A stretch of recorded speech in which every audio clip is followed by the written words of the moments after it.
I think it's very important that we talk about how the U.S. infiltrated in Latin America politics, because America now likes to talk about how they're fleeing and they're trying to take the jobs in America, but I don't think that's true. And especially after reading Empire, No Harvest of the Empire, I realized that the U.S. was doing business in Latin America. They were taking advantage of the tax cuts and the fact that you're a big corporation, you could get away with so many things. So I think that I'm glad that we're actually talking about it, because many people don't even know why some of those economies in Latin America aren't doing so well. The US went in there and they try to take advantage, but one of the countries that in the book they talk about that was hard to take advantage was Cuba. And Cuba didn't let up because they already had a class that was land owning and stuff like that. So it was very hard for the US to infiltrate, their ideology in Cuba. But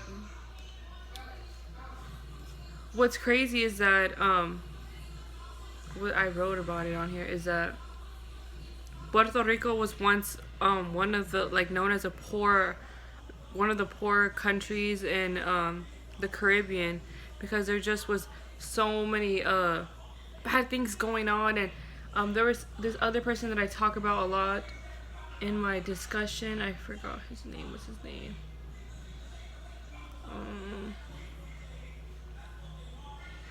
Luis Munoz Marin. He really gets to the foundation of the issues, and he talks about how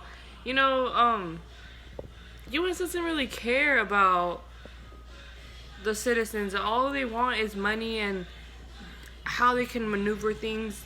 Even when things weren't going their way in Panama, they did their best to try to make it work, make things go their way. And when there's money and power involved, things go your way. And that's the con of now in politics, because if you have money and power, things can get accomplished, but it may not be the right thing to do. So I like that we talked about everything, how the U.S. infiltrated the Latin America, and you could see now how the fact that so many people are fleeing to America, it shows that the U.S. has something to do with it. And there's a high percentage of